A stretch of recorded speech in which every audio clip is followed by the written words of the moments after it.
Ladies and gentlemen, friends, welcome to Perth's Optus Stadium here on Noongar country. Could you please switch your phones to silent? Thank you.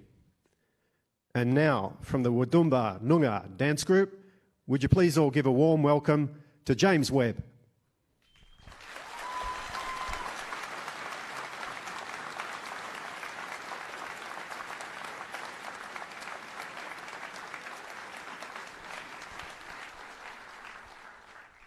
Thank you, everybody. Good morning. Kaya kaya wanju, nalmi al Europe and nalmi al Europe and nicha nunga buja ngalang nonuk ninyini.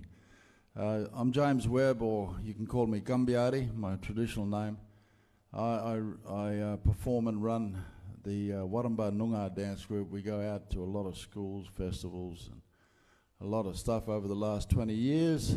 I'm a senior Noongar man, and it's my pleasure to be here today and create some music for you to set the scene. Thank you.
Sandra Harbin will now give a welcome to country, so let's welcome Sandra to the stage.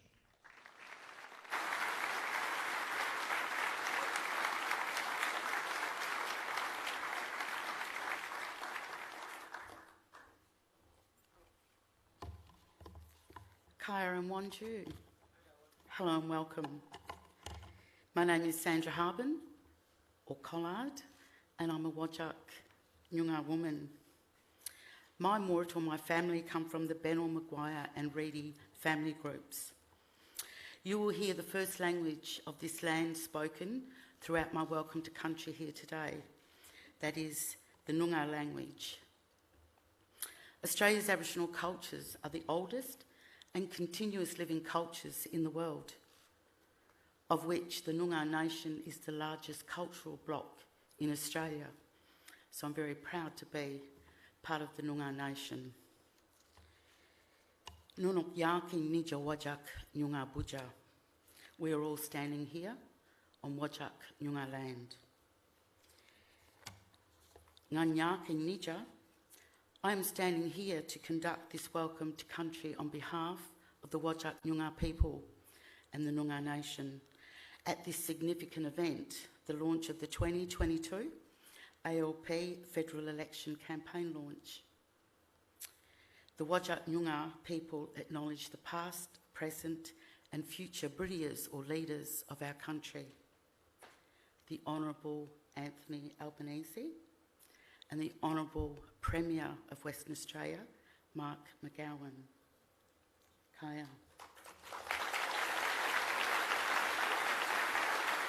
I acknowledge my Noongar elders, Yiye, Kura, Yiye, Buddha. So I also acknowledge my Noongar elders from the past, present and emerging. Our elders are our Britiers or our leaders, our bosses. They are the Britia of Kadijan, Murt and Buja, leaders and bosses of family, land and country.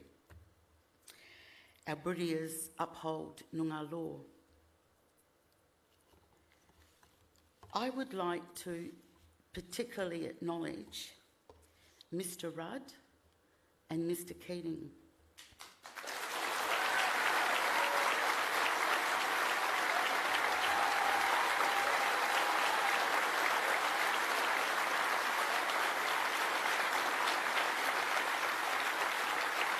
Kaya, thank you for starting the healing of our country.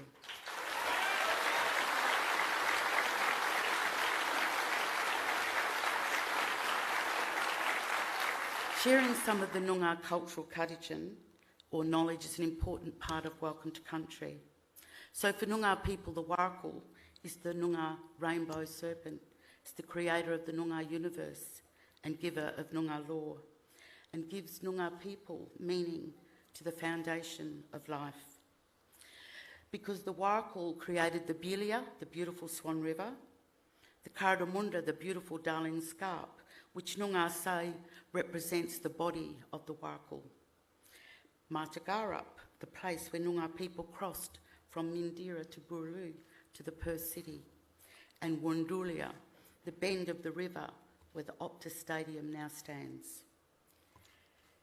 Optus Stadium stands in the vicinity of Mindira, a camping and gathering place where all of the 14 Noongar language groups came together to carry out law and ceremonial business. A place we can now associate with the business of shaping the values, laws and governance of the nation by the ALP. Wanju Wajak Noongar Buja, Kura Kura Ngan Murt, Nyini Nihan Wanganing Noongar Cultural Kadijan. Welcome to Wajak Noongar land. You know, a long time ago, our Wajak families sat, they listened and they passed on Noongar cultural knowledge to ensure the future of our identity, stories and law. Today we sit, listen and talk about the shared future of this nation. Ngan wabarin the kwabada wirin, yar kur kwabada wirin, word kur wara wirin.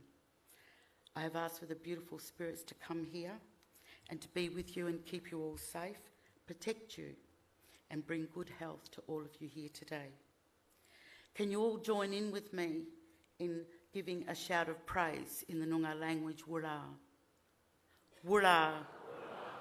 Thank you. Kaya. Nunuk doint doint Corin, Kwabada, Wuja, Yeye, Mila and Budawan. May we all go along here together on Wajak land here today, tomorrow and in the future. Kaya and Budawan, thank you.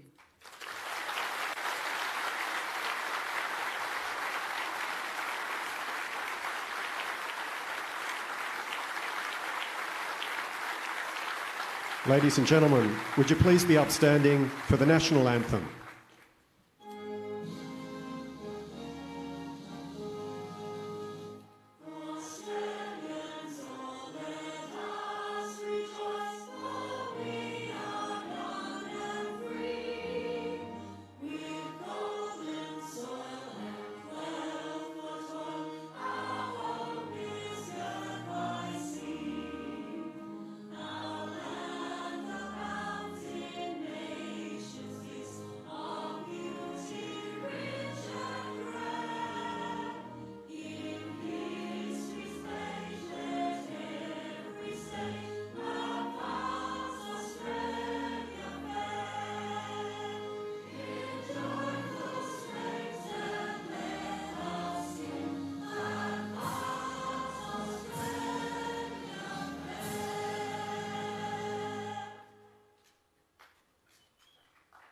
Thank you.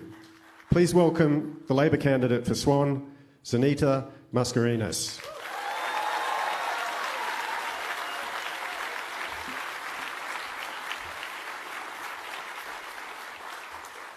Kaya Wanju.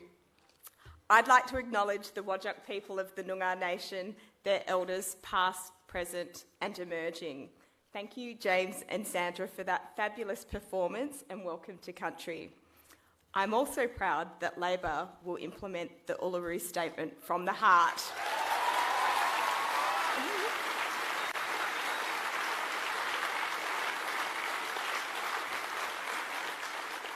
I'd like to also acknowledge former Prime Minister Paul Keating,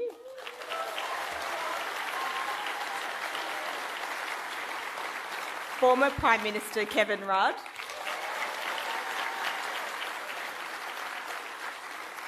Premier Peter Malinauskas, Premier Mark McGowan,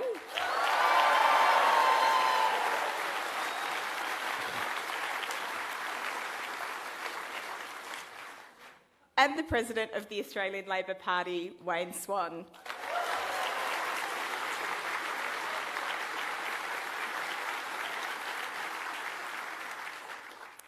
My name's Zanita Mascarenhas. I'm Labor's candidate for Swan, the electorate I'm lucky to call home.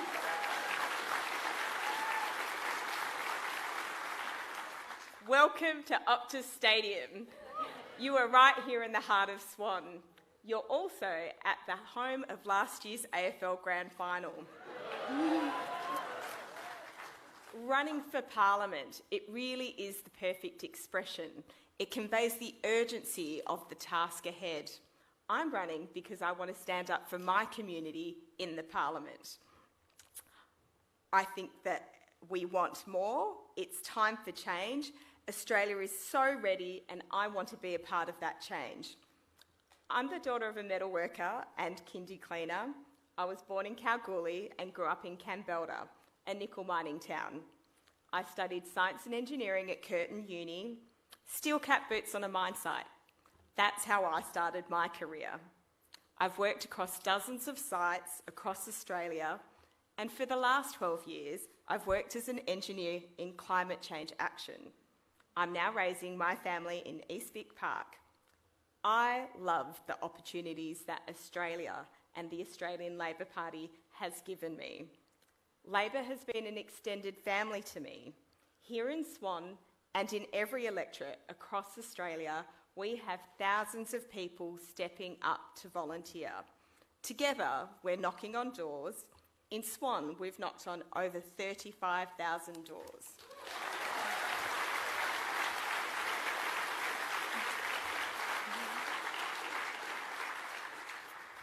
We're picking up phones, we're spreading the word, and we're doing it because we know this country needs a change, that we can aim higher, that we deserve more. Our people are the heart and soul of the party. And as I look around this room and I see so many that have done this for the first time and some that are seasoned campaigners, and to all of you, I say, love your work.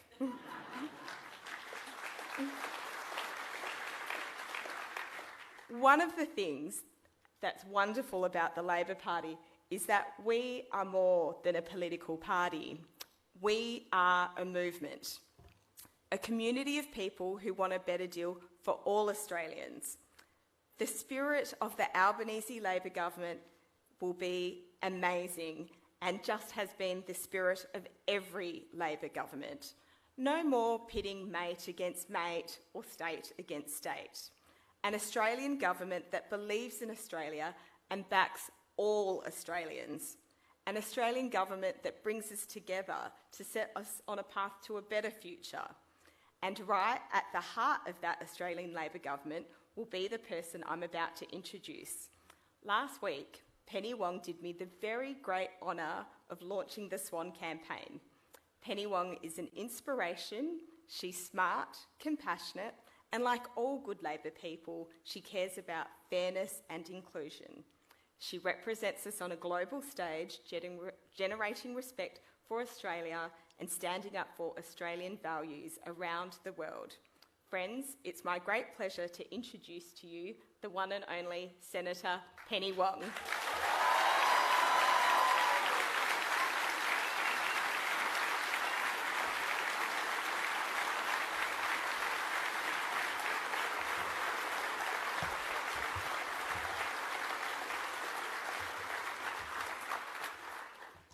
Thank you, Zanita, for that warm introduction.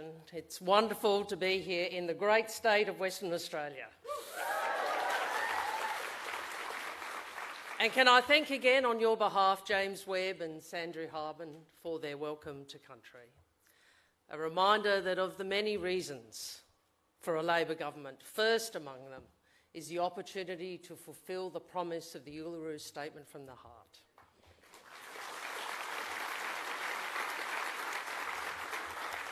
Friends, Australia should have a government as decent as its people. Our great nation deserves a great future. And on the 21st of May, Australians have a chance to choose that future. Never doubt how stark a choice this is. Never doubt that who governs matters. The most difficult days of the past 3 years have shown us that. The smoke of the Black Summer fires had barely cleared when COVID-19 reached us, and we were thrown into a new reality of lockdowns, masks and QR codes. We worked from home and set up classrooms around the kitchen table. We had Zoom meetings, Zoom drinks,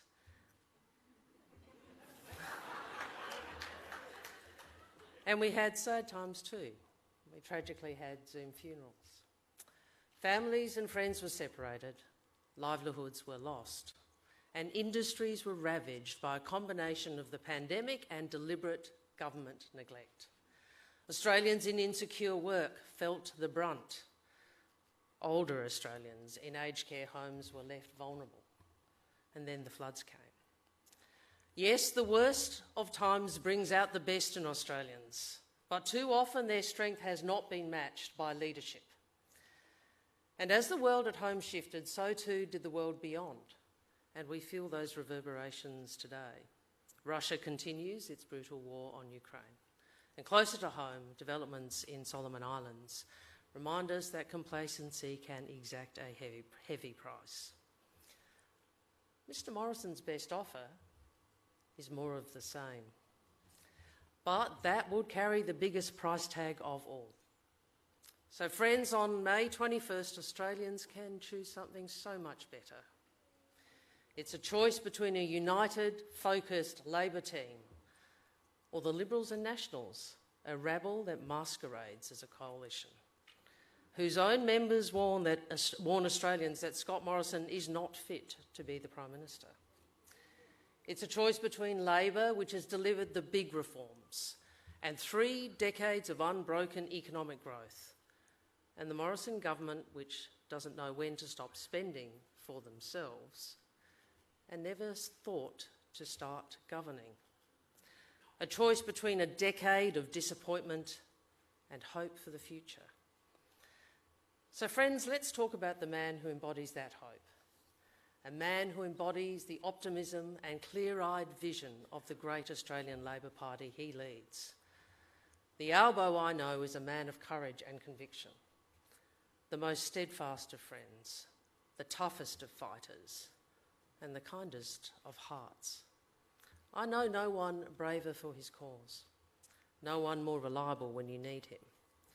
He will stand with you when it is easy and when it is hard, because he is driven by belief and compassion and integrity. To call him a people person would be underselling it. There's nothing quite like turning Albo loose in a full room and seeing just how much he thrives on the energy. And most importantly, he wants to bring people together. Albo is collaborative, and it is that instinct which makes him so effective. He wants to work together. He wants to find the answers together. That spirit of inclusiveness was there shining brightly in his very first speech to Parliament, and it is as central to who he is today as it was then. I know he will always step up. I know he will always take responsibility. These are the traits of a true friend and the mark of a true leader. Anthony Albanese will bring us together as Australians, just as Labor always has. Friends, we've only formed government 3 times from opposition since the end of World War II, but we have made it count. It is Labor governments that have changed this country for the better. Medicare, the NDIS, accessible education, universal superannuation, the Sex Discrimination Act, the Racial Discrimination Act, native title, the apology to the stolen generations. It is Labor governments that built Australia's modern economy to the benefit of working people and employers alike. And it is Labor governments that always ensure secure, better paid jobs.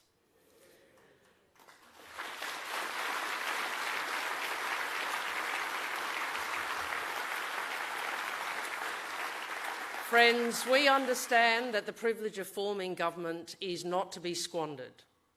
And friends, it is that same desire to create positive, lasting change that will drive the next Labor government, a team with experience, energy and empathy to build a better future. People like our next speaker, please welcome Jason Clare.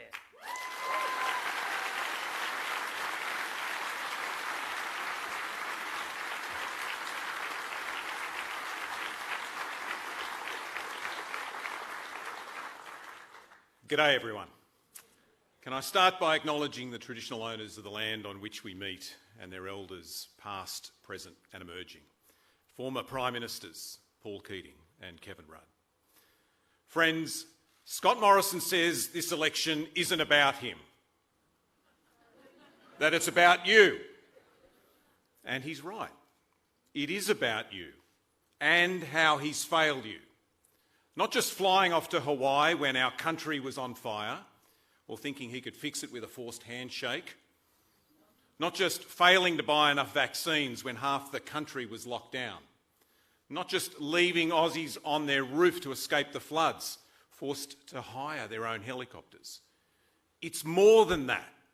It's refusing to take responsibility for anything, and it just keeps happening. It happened again this week when the worst inflation results in 20 years came out. Inflation's through the roof, real wages through the floor, and now interest rate rises are knocking on the door. Life is getting harder, not easier. And what did Scott Morrison say this week? It's not my fault. It's not my job. How many times have you heard that? You deserve better than that. This is the best country in the world.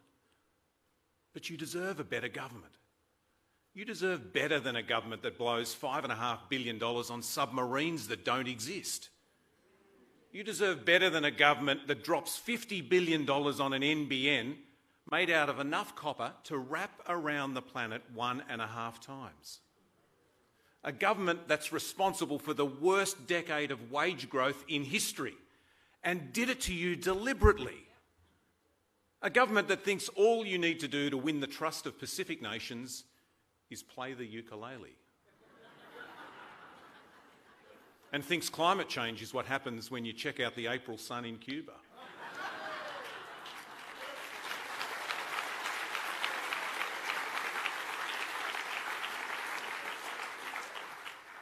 And a Prime Minister who thinks there's no problem with corruption in his government, while sitting there in his cabinet are more smoking guns than a Clint Eastwood movie. A Prime Minister who thinks his job is to dress up pretending to do other people's jobs. This bloke is all tinsel, no tree.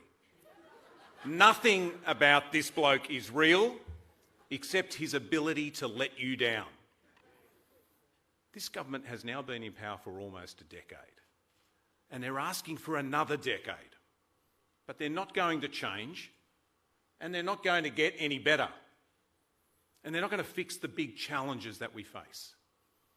If you want to fix the crisis in aged care, then we've got to change the government. If you want cheaper childcare, we've got to change the government. If you want to make it easier to see the doctor, if you want to make it easier to buy a home, if you want us to make more things here in Australia, we've got to change the government.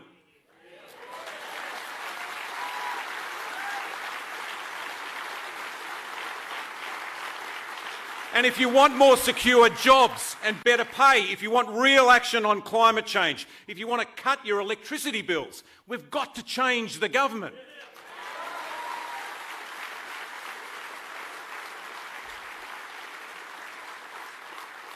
And if you finally want to recognise Indigenous Australians in our Constitution and create an Indigenous voice to Parliament, we've got to change the government.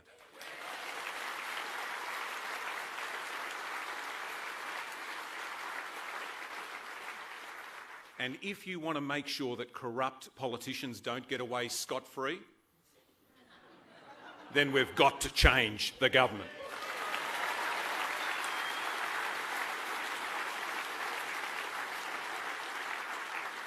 That's why we need a Labor government. We are the party that has shaped this country for the better. We're the party of Medicare, of superannuation, the NDIS. We're the party of the big economic reforms that have made Australia what it is today. We're the party that turns the Australia of your imagination into something real. And Australia, Labor is led by a man who is all of that. An honest man. Someone who doesn't treat politics like it's a game. Someone who didn't make up his own nickname. Someone who will take responsibility, not shirk it. Someone who will work to bring us together, not try and pull us apart.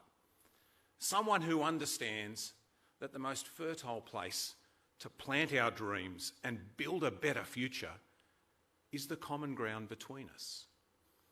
In Anthony, I see the unbending conviction of someone who knows that governments at their best really can change the lives of Australians for the better. He knows it because he's lived it. When he speaks about his childhood, it's not a plea for sympathy. It's the story of a mother's love. And it's the story of how hard work and good governments really can change the lives of people for the better. And it's also what's forged in him this philosophy that will guide us if we win your trust and win your vote. No one held back and no one left behind. And that's what makes him the Prime Minister Australia desperately needs right now. Anthony Albanese. Albo!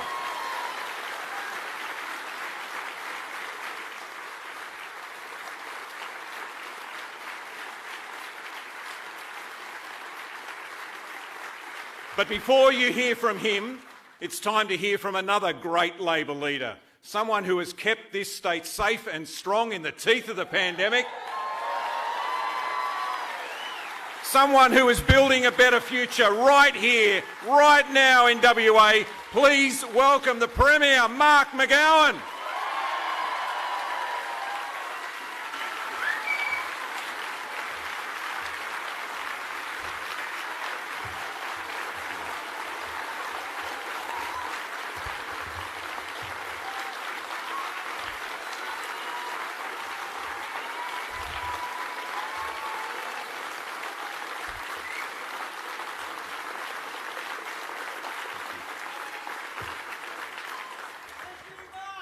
Thanks so much.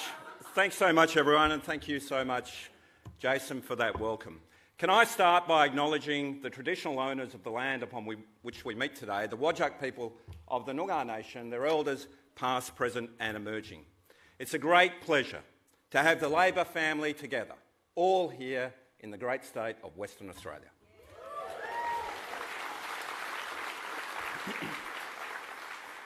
Who would have thought that in a 12-month period, Western Australia would play host to some of the biggest shows in Australia? The AFL Grand Final, the Brownlow Medal Count, the Rugby League State of Origin, the AFL Dreamtime Game, and the Australian Labor Party campaign launch.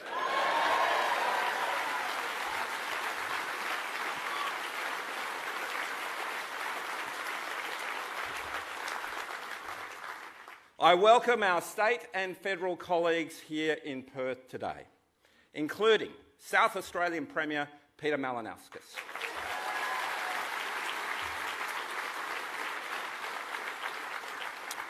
former Prime Ministers Paul Keating and Kevin Rudd,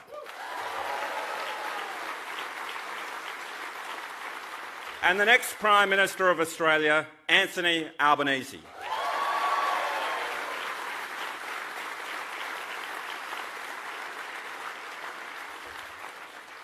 Anthony and I are completely in sync.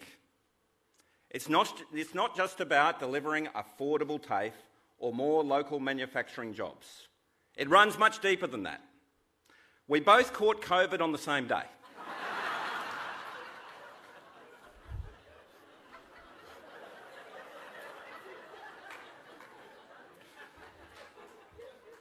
We are both proud poodle owners. His is Toto, mine is Georgie. Both of us have been on a diet for some time and lost a fair bit of weight between us. But no matter how hard we work at it, neither of us looks like Peter Malinauskas.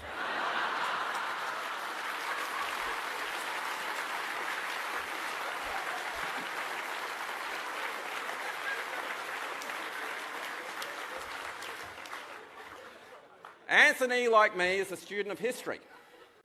Both of us understand the importance of Western Australia, not just to the federal election, but to the prosperity of the country and the history of the great Australian Labor Party. Western Australia was home to two of our nation's greatest citizens and Prime Ministers. John Curtin, who practically ran the nation from Perth. He saved Australia from a disastrous Conservative government and an even bigger external threat. And Bob Hawke, who spent most of his upbringing and university years in Leederville, in a house not far from the brand new Perth school we built that proudly bears his name, Bob Hawke College. When he was still with us, Bob told me he always identified as a Western Australian. He remembered at age 10 being introduced by his uncle and future Premier, Bert Hawke, to the great man himself, John Curtin. Bob understood deeply that the success of all our states and regions is crucial to the success of the nation, that the entire country needs to be carried forward together. That's the Labor ethos that I believe in. That's the Labor ethos that Anthony believes in. A fair go for everyone, no matter where you start in life or the opportunities that you have, no matter the colour of your skin, no matter the state or territory you call home, whether you're in Perth or Penrith, Headland or Hobart, Broome or Brisbane, Everyone deserves a fair go in life. There are no Liberal states or Labor states. All around the country, there are only Australian states, with men and women who want to see governments that care about what they care about. Quality jobs, quality healthcare, a protected environment, and a bright future for them and for future generations. This campaign, we are talking to these Australians. WA has been incredibly successful over the last few years. We have been tested and we've come out on top. Some of the best economic, health and social outcomes in the entire world. The lowest unemployment rate of all the states. The strongest set of finances. The only government in Australia in surplus and the only government paying down debt. Just this Tuesday, Deloitte's Access Economics declared Western Australia was one of the best performing economies in the entire world. Other leading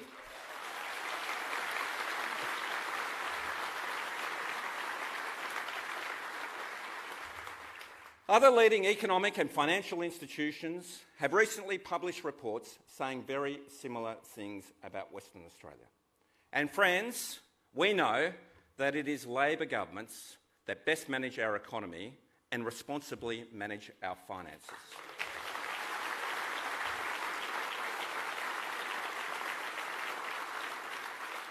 The evidence is in, and it's beyond reasonable doubt. The Liberals and Nationals can't manage money. They can't manage money.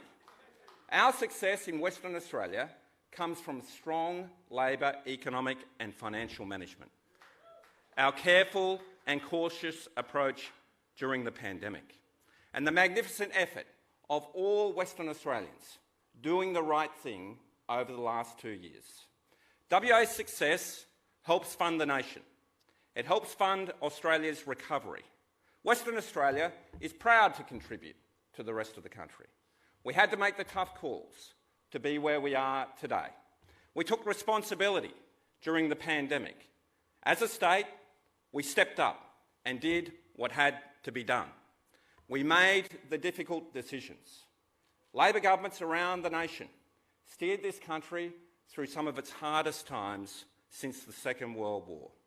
Just imagine where we would be, where Western Australia would be, where Australia would be if the Liberals and Nationals and their fellow traveller, Clive Palmer, had been successful in their efforts to undermine our hard work. And can you believe that after all of that, the Liberals would still do a deal with Clive Palmer?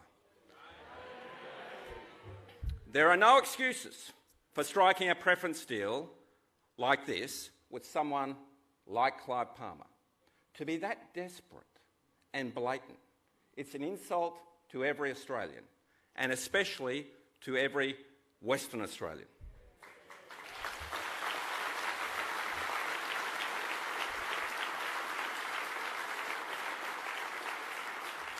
The Liberal Party has not learnt its lesson and has clearly lost its way. But on the other hand, over the past 2 years, Anthony Albanese always stood by Western Australia and supported us in the tough decisions we had to take. So this election, if you want a Prime Minister who will step up and take responsibility, who will stand up for Western Australia, vote Labor. If you want to see more things made in Australia with Australian jobs, vote Labor. If you want to see more young Australians get the skills they need for the opportunities they deserve, vote Labor. And if you want a future that's more affordable, where everyone gets a fair go and no one gets left behind, vote Labor.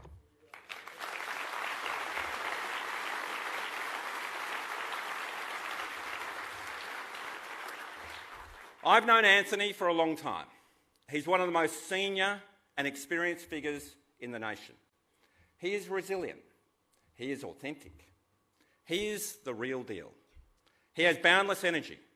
He is a fundamentally decent person, driven by empathy and a deep sense of civic responsibility. and I have every confidence he will make a fine Prime Minister and a great partner for Western Australia. Thank you very much.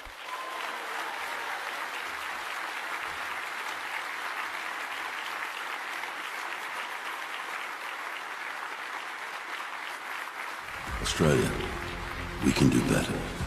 All it takes is a better government with better plans. Too many people are working multiple jobs just to keep their heads above water. We can do better than that. Too many of our kids aren't going to be able to buy a house. We can do better than that. Too many people in regional Australia can't get basic health care. We can do better than that. And our elderly are being mistreated every single day in a broken aged care system. We can do so much better than that. We have to. Your vote is powerful. Your vote can change things. Your vote can change Australia for the better.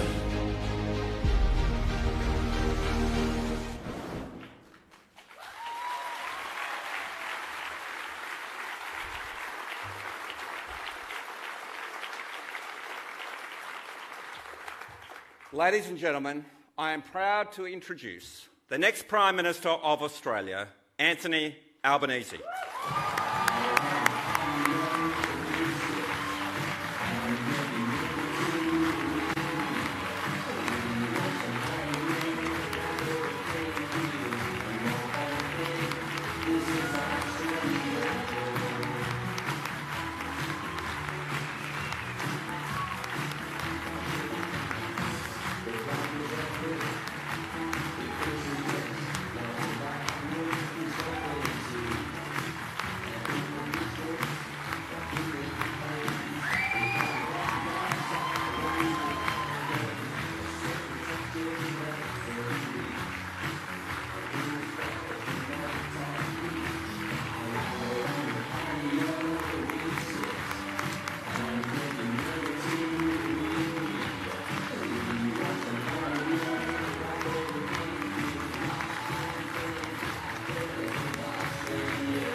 Well, thank you, Mark, for that kind introduction and for all that you have done to keep WA safe and strong.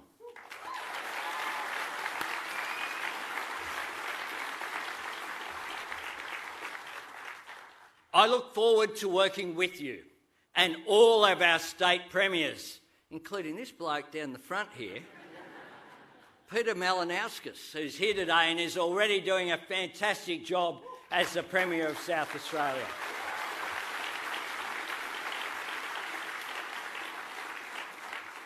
But I want to work with all premiers, regardless of which party they come from, because I want to bring all the states together and get things done for the whole country.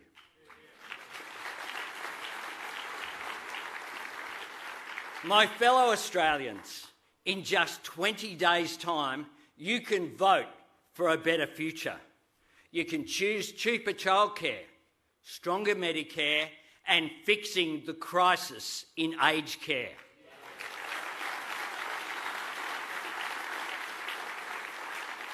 Or you can have more of the same. Neglect, cuts, and a health minister who says Medicare is, to quote her, unsustainable. You can choose a future where Australia makes things here again, a stronger, more diverse, more self-reliant economy, or a government that dared the car industry to leave our country, and they did. You can vote for more secure work, better pay, and meaningful help with your cost of living, or a Prime Minister who says, it's not my job to lift wages. You can choose a government that seizes the opportunity for Australia to be a renewable energy superpower, driving new industries, creating hundreds of thousands of jobs in our regions, and acting on climate change.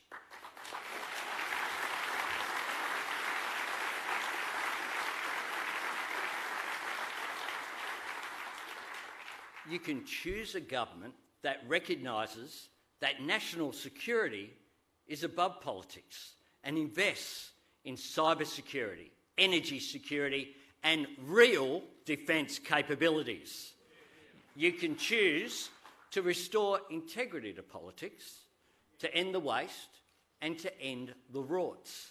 And above all, you can choose a government that honours your values and rewards your hard work. A government that holds no one back and leaves no one behind.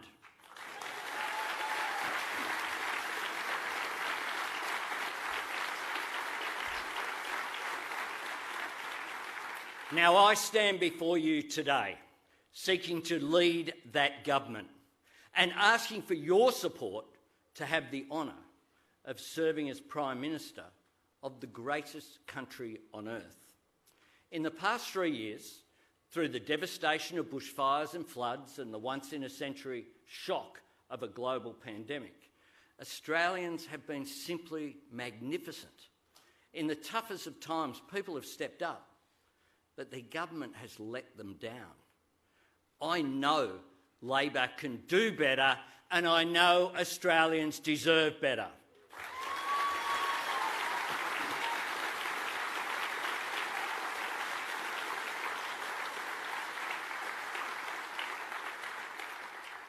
And if you vote for a Labor government on the 21st of May, the work of building that better future will start the very next day. My fellow Australians, as we gather here in the great state of Western Australia, on the lands of the Whadjuk people of the Noongar Nation, I am proud to promise that our Labor government will work with First Nations people to implement the Uluru Statement from the Heart in full.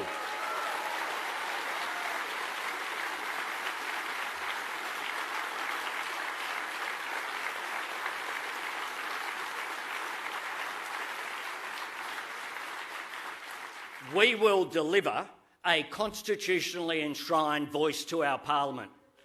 This will be an uplifting moment of healing and unity for our country, in the same spirit as the national apology to the stolen generations delivered by Prime Minister Kevin Rudd.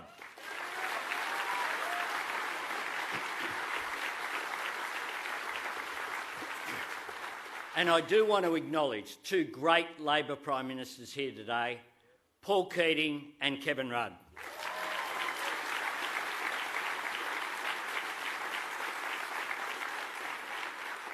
Two leaders who left lasting legacies, who changed Australia for the better, who never said, "It's not my job." I also acknowledge all the Labor members and senators and candidates here, and those campaigning right around the country. Now, it's fair to say that being at home in ISO wasn't my ideal way to spend the last week. But it did give me, and it gave the people of Australia as well, the chance to watch my brilliant Labor team in action.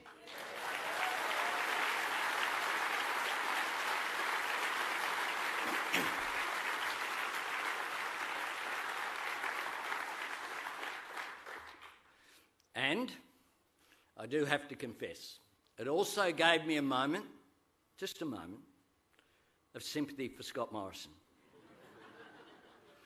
Don't worry, it passed quickly.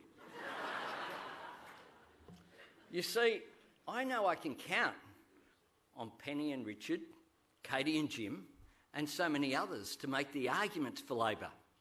But who's he got? Alan Tudge and Peter Dutton. The unspeakable and the unthinkable.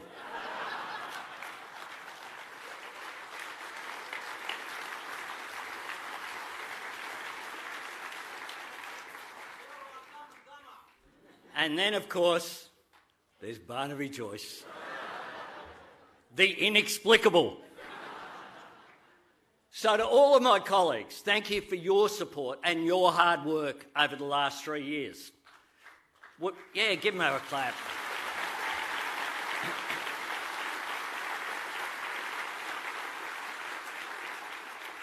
We are a team with the experience, the intellect, the compassion, but most importantly, the ambition to shape Australia's future. Because at the heart of it, that's what this election is all about. A better future for Australia.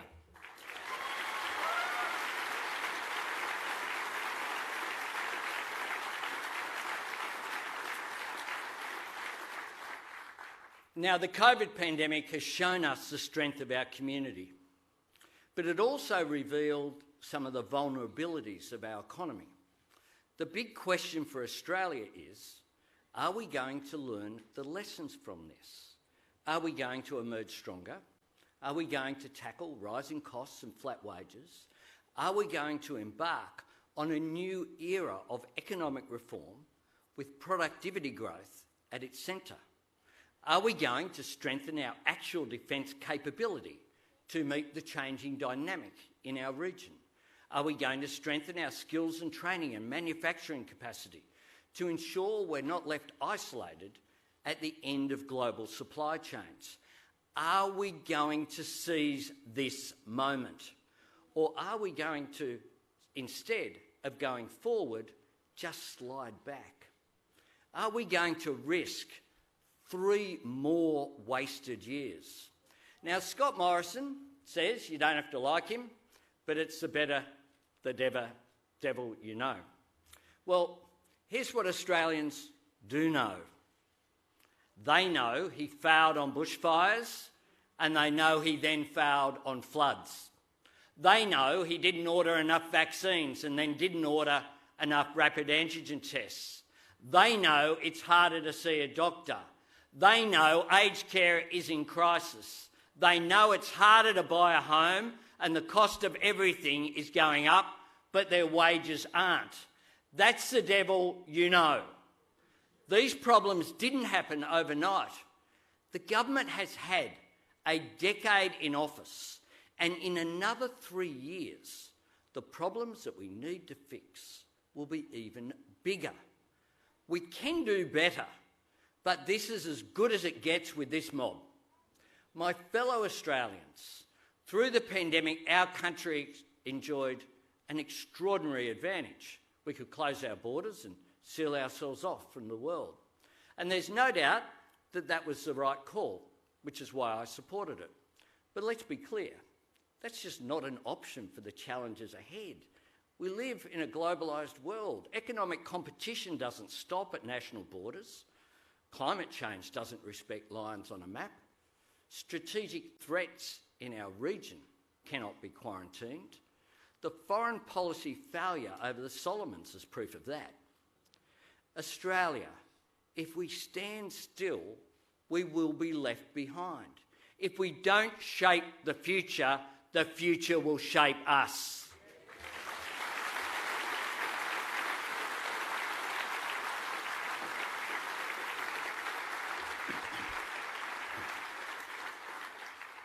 Because make no mistake, climate change is here now. Our region is changing now. The jobs and skills and infrastructure that will grow our economy are needed now. There is a crisis in aged care right now. Families need lasting help with rising costs right now. Australia does not have 3 more years to waste. And that is why the choice you face is so important. It's so urgent and it is so clear. Because at this election, only Labor has a plan to seize this moment for Australia. Only Labor has a plan for a better future. And today I want to talk about 5 areas that my Labor team and I will focus on as we build a stronger, more productive and more resilient economy. The first of these is our Powering Australia plan, which will drive investment in cheap renewable energy. It will create 604,000 new jobs by 2030. 5 out of every 6 of those will be in our regions. It will put cities like Gladstone in the engine room of a new wave of economic growth. It will mean cheaper power for homes and businesses. We will end the climate wars.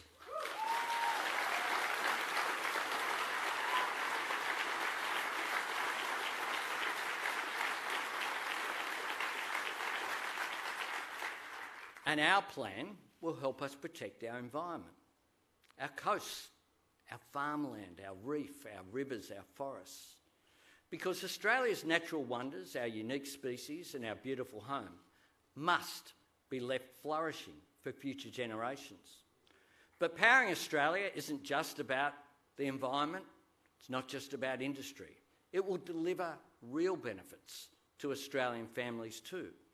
Today I announce that Labor will build more electric vehicle charging stations across Australia so we can close the gaps that are there in the network.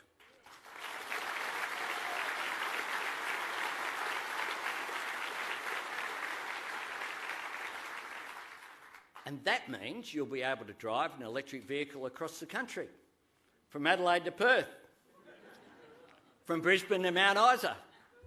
Together with Labor's already announced electric vehicle discount, we'll make it easier and cheaper for your next car to be an electric one. Imagine a future where you don't have to worry about petrol bills. We can get there, but we need government to build the foundation for it.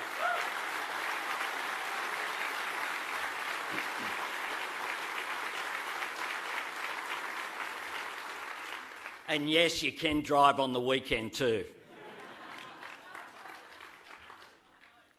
Heavy vehicles too are moving towards cleaner energy, with hydrogen-powered freight vehicles in development. To prepare for them, we'll partner with the states to create hydrogen-ready highways, matching the investments state governments make. Secondly, I'm focused on a future made right here in Australia. We have such an abundance of natural resources in this country. Our resource exports will continue to provide critical national income for decades to come. But where possible, we need to do more than ship them overseas and import them back as finished products. Today I announce that as part of our National Reconstruction Fund, Labor will invest $1 billion in developing value-added products from Australian resources.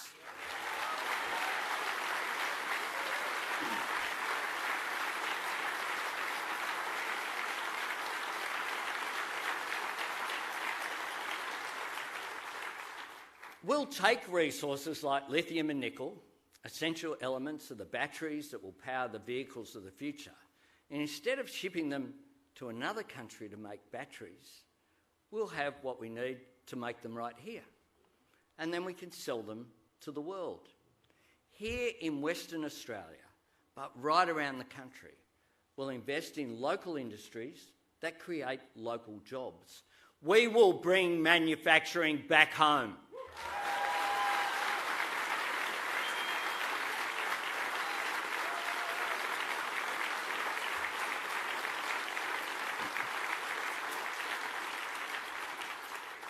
Now, just yesterday I announced that a Labor government will partner with Premier Mark McGowan to deliver a new electric vehicle manufacturing facility right here, more than 130 buses for Perth, just for starters, and essential upgrades and charging infrastructure. It's a great example of how innovation and good planning can hit the sweet spot. creating local jobs and industries and reducing our carbon emissions at the same time. Contrary to the fiction being peddled by the Liberals and the Nationals, tackling climate change and creating a strong local economy go hand in hand. Thirdly, we will invest in infrastructure to boost productivity and create jobs. We'll improve regional roads and major highways. We'll invest in better rail for freight and for commuters. And Labor will ensure that more Australians have access to high-speed broadband.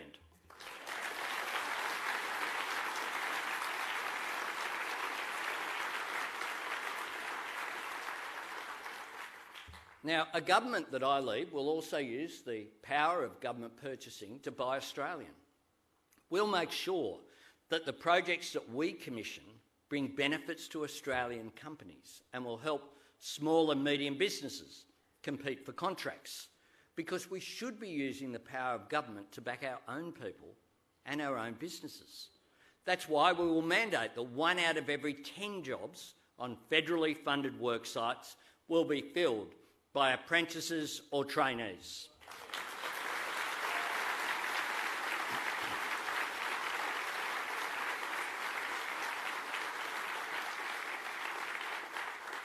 My fellow Australians, the 6 years that I had the honour of spending as Australia's first ever infrastructure minister were some of the most rewarding in my life, because I got to build things that are essential to a strong economy.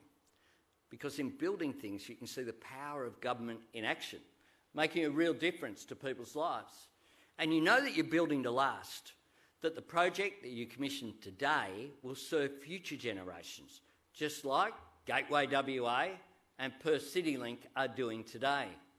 But under this government, nation building has been replaced by pork barrelling.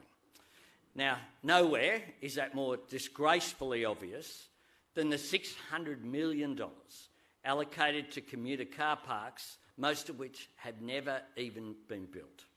Now, in some places for these commuter car parks, I'm not making this up, there wasn't actually a train station. No wonder it's known as the Pork and Ride Scheme. But just as with submarines, a huge bill with absolutely nothing to show for it. Now, Labor will put the focus back on nation-building infrastructure, using the Infrastructure Australia model that I created as minister.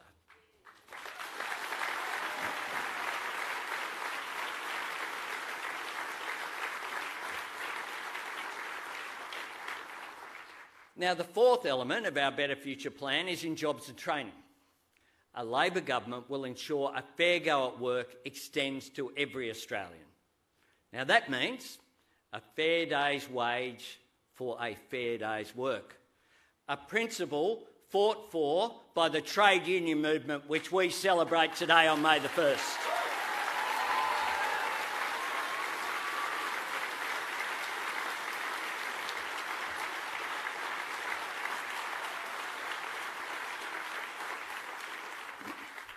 An appropriate day for a Labor campaign launch, I thought. It means security, not working shift to shift, robbed of the chance to plan for the future. We can't continue to see permanent jobs replaced by insecure casual ones.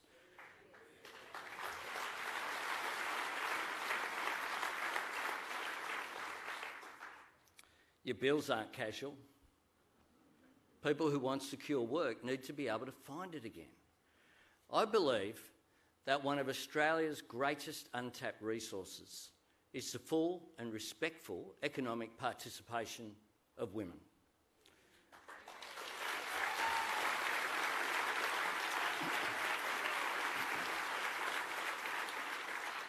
Now, under the Liberals, Australia has fallen to 70th in the world, 70th, for women's economic participation and opportunity.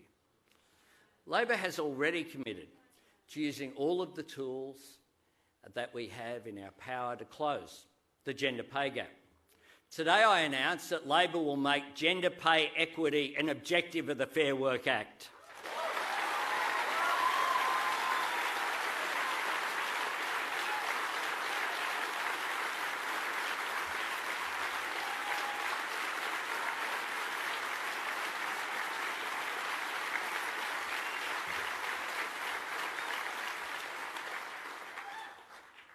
you want to represent the whole country, best not to leave more than half the country out of it. We will set up expert panels on pay equity and the care and community sector to help improve pay and conditions for women in those sectors.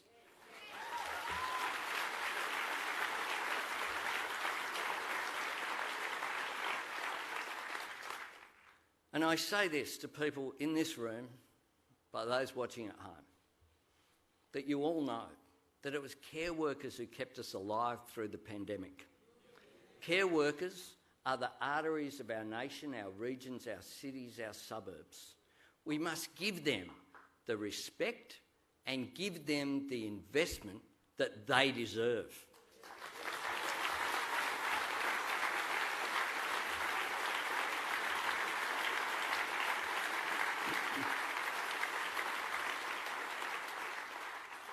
Now, women workers have had a tough couple of years, and I want to tell you that we see you.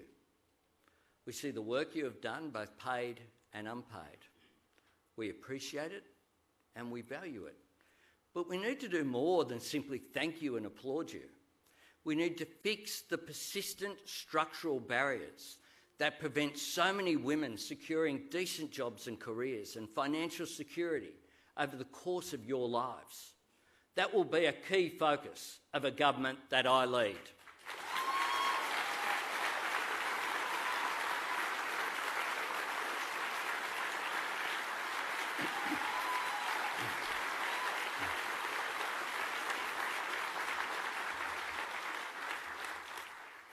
Now, growing up, my mum always told me that a good education was my ticket to a better life. Education remains the most powerful weapon we have against disadvantage and the best investment we can make in the future of our country. That's why we're going to fund more university places and 465,000 fee-free places at public TAFEs.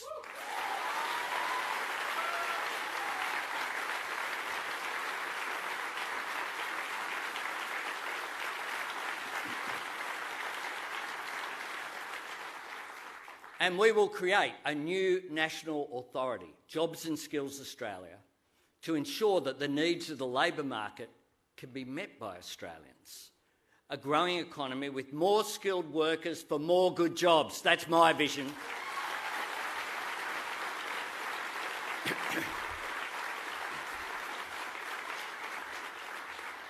Now, the fifth component of Labor's plan for the future and economic reform is about care. Childcare, Medicare and aged care. It's only ever Labor governments who do the big reforms, drive the big changes, reshape the economy in the best interests of people. And we always do it by bringing people together.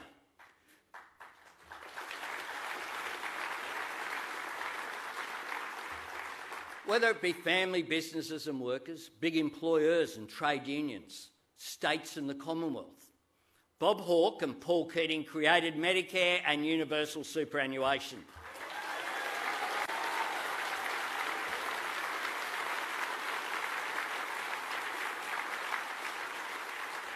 Kevin Rudd created the National Broadband Network.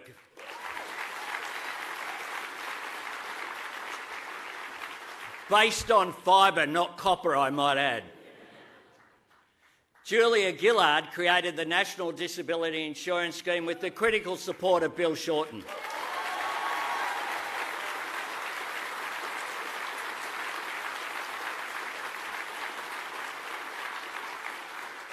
These great reforms stand as markers of a decent society. They speak to the best of Australia's values. But as the party of economic reform, Labor understands that these programs are about more than simply doing the right thing by people, because they are also the drivers of a strong economy. They boost participation and they boost productivity.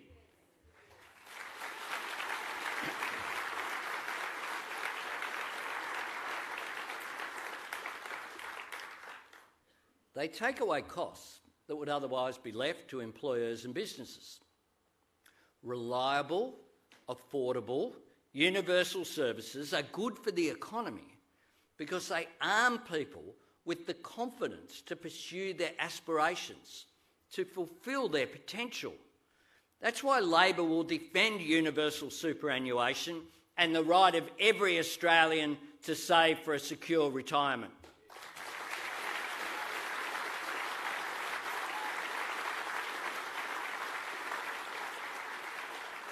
It's why we will stop the Liberals' unfair cuts to the NDIS.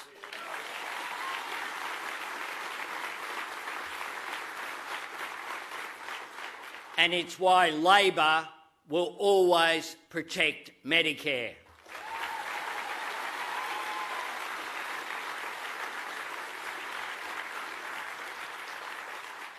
It's why a Labor government will invest in urgent care clinics across the country, taking pressure off emergency departments and making it easier to see a doctor. Now, the Pharmaceutical Benefit Scheme is another of the great Australian institutions established by guess who?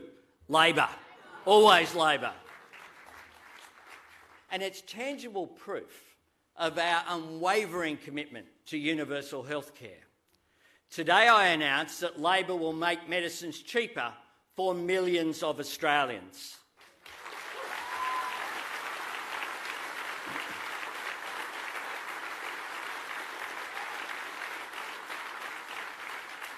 We will reduce the cost of medications on the PBS by $12.50, making them cheaper for general patients. This means the maximum price for PBS medicines will be just $30.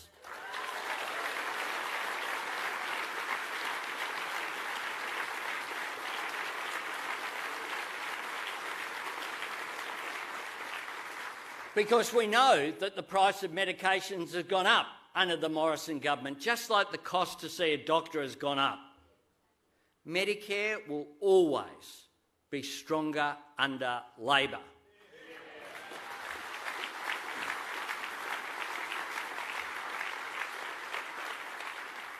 And if you vote Labor on the 21st of May, we will bring the principles of universal, affordable and quality service to childcare and to aged care.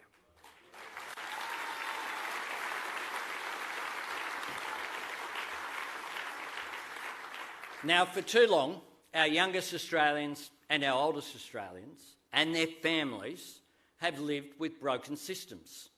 The costs of childcare are simply unaffordable. The neglect in aged care is just unconscionable. We can do better than this.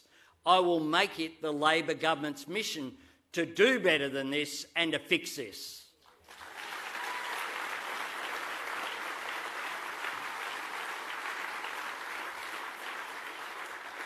Our plan for cheaper childcare will make childcare more affordable for 96% of families. Meaningful, ongoing help with the cost of living for families, not one-off handouts that stop when the votes are counted. Good policy on childcare is about increasing workforce participation. It's about productivity improvements. It's economic reform, not welfare, that grows the economy.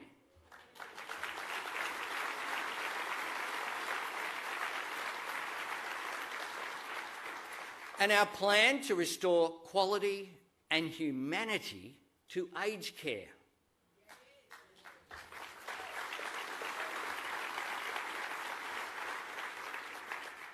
Older Australians built this great nation.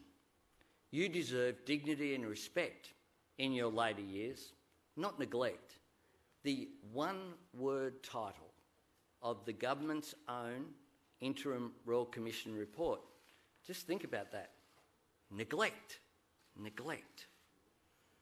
More carers with more time to care. A pay rise for aged care workers.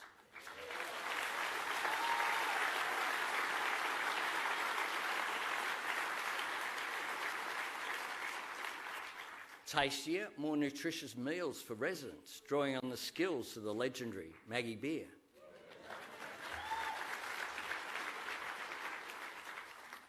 new accountability and reporting measures, so every dollar that we invest goes to better care, not bigger profits.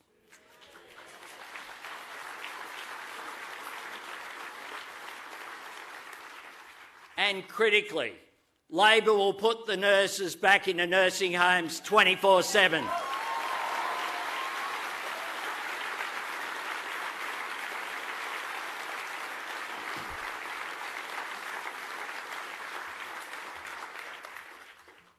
Now, in our debate the other night, Scott Morrison mocked this plan, saying, to quote him, "Nurses won't fall out of the sky."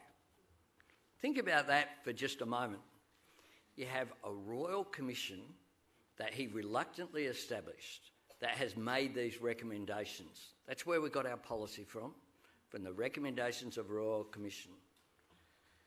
The royal commission outlined, page by page, line by line, thousands of heartbreaking accounts of misery, loneliness, abuse and neglect.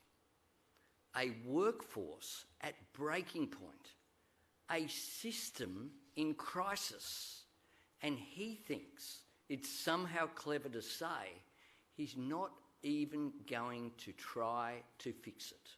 Not even going to try. But that is his way. That's his character. Whenever Australia needs a solution, he offers only smirk and mirrors. We can do better than this, so much better than this. We will look after the young. We will look after the sick. We will look after our older Australians. No one held back and no one left behind.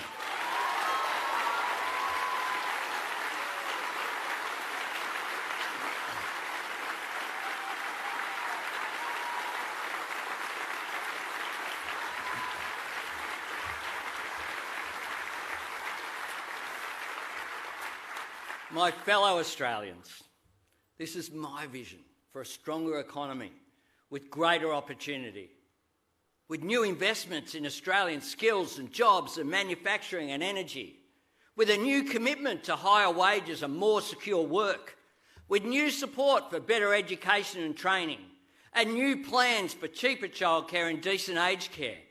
This is the economy I want to grow and build for our country, and an economy that makes it possible for more hard-working Australians to live in the security of a home that they own. Now, I'm so proud of the housing policies that we've announced before today. Our Housing Australia Future Fund will build 20,000 new social housing units and 10,000 affordable homes for essential workers in the next 5 years, as well as new housing for homeless veterans.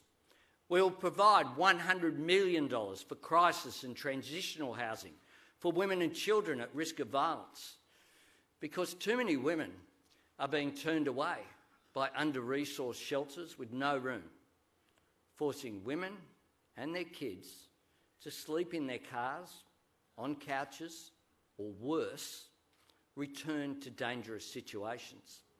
It happens every single night in this country. And today, I'm proud to announce a new policy that will reward the hard work and support the aspirations of more Australians. A plan to help more working families realise the dream of owning their own home. A plan that invests in Australia's greatest asset, our people, that helps put more Australians on the path to the life that they dream about. For too long, Australians who have worked hard have been locked out of the housing market by flat wages and rising prices, unable to even get a foot in the door, let alone their own roof over their heads. Parents I speak to say they don't think their kids will ever have the opportunity of home ownership that my generation had our parents encourage us to do. We can do better than this. A Labor government will create a new Help to Buy program, a national shared equity scheme that will provide an equity contribution from the Commonwealth for 10,000 aspiring homeowners on low and middle incomes each and every year.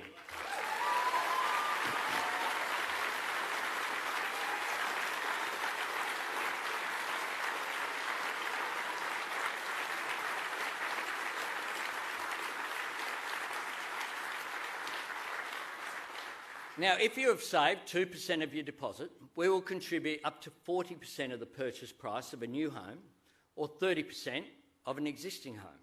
Help to Buy will assist Australians to buy a home with a smaller deposit, a smaller mortgage and smaller mortgage repayments. An Australian Labor government will help you achieve the great Australian dream of home ownership.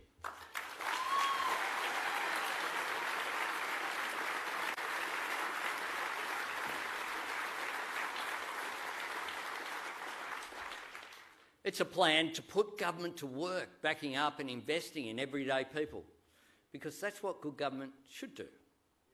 I know what a difference a secure roof over your head can make, a place to call home. It's so much more than an aspiration to get on the property ladder. It's a sense of security and confidence. It brings hope and pride and belonging. I want to build a better future, and I want to help more Australians own a stake in it.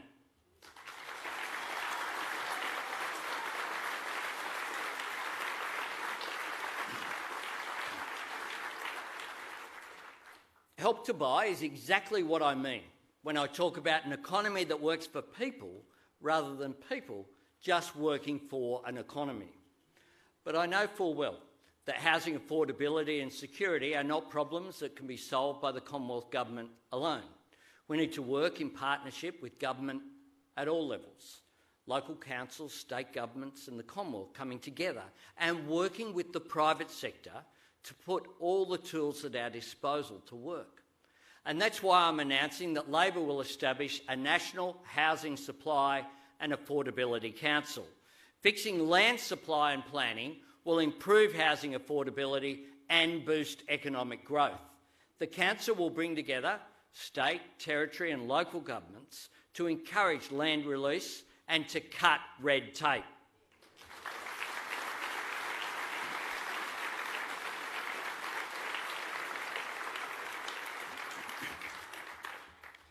My fellow Australians, this is our comprehensive and targeted plan for a stronger economy and a better society, because we can do better than this. Labor has real, lasting plans for cheaper electricity, cheaper childcare, cheaper mortgages, cheaper medicines and Medicare, and for better pay. We can do better than 3 more years of the government that's brought us skyrocketing costs of living and falling real wages. We have the worst inflation rate in 2 decades. Families are struggling, worried about the future. Yet Scott Morrison just keeps on scrambling from one photo op to another, boasting that the Australian people know who he is. Well, he's got that right. They don't think, they know.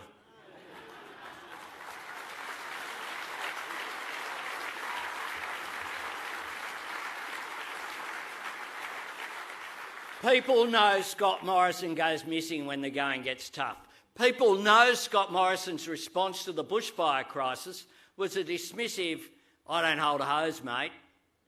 People know he said it isn't a race to bring vaccines to Australia. People know he said that if you can't afford your rent, just buy a house. I reckon people know all about Scott Morrison. They've worked him out.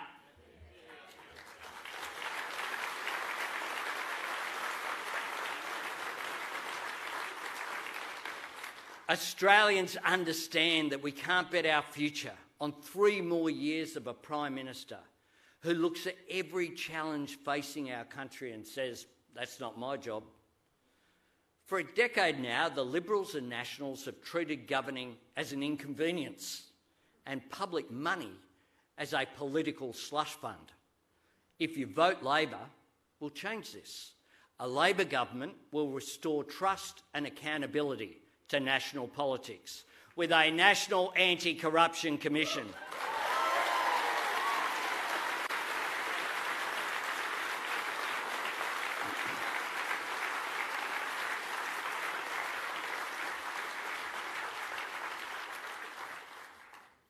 And I commit to this.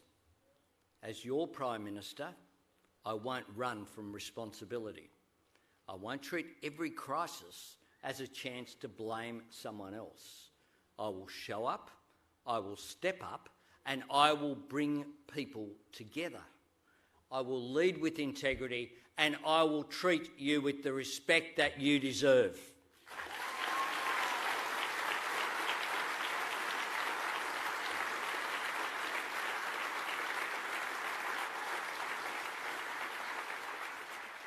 My fellow Australians, the decision that you have to make at this election is not just a choice between Labor and Liberal. It's a choice between shaping the future or being shaped by it. I know we have been through tough times. I know the sacrifices that so many of you have made. You have earned a better future, and on the 21st of May, I am asking you to vote for that better future.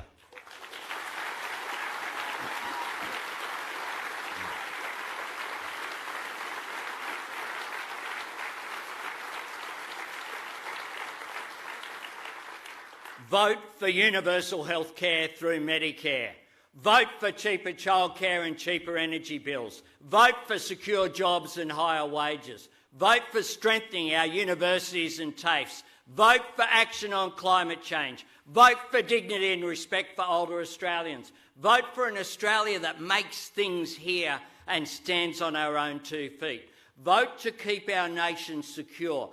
Vote for an Australia that is confident and respected in the world. Vote for a country that celebrates our success as a multicultural nation. Vote for an Australia that recognises the great privilege of sharing our vast continent with the oldest continuous culture on earth.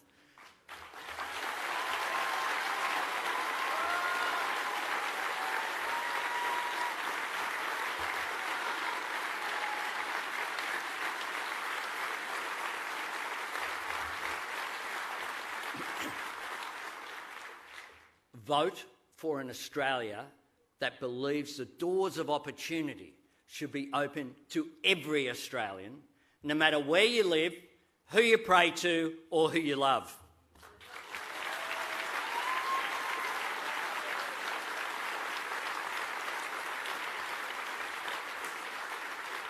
Vote for hope and optimism, not fear and division.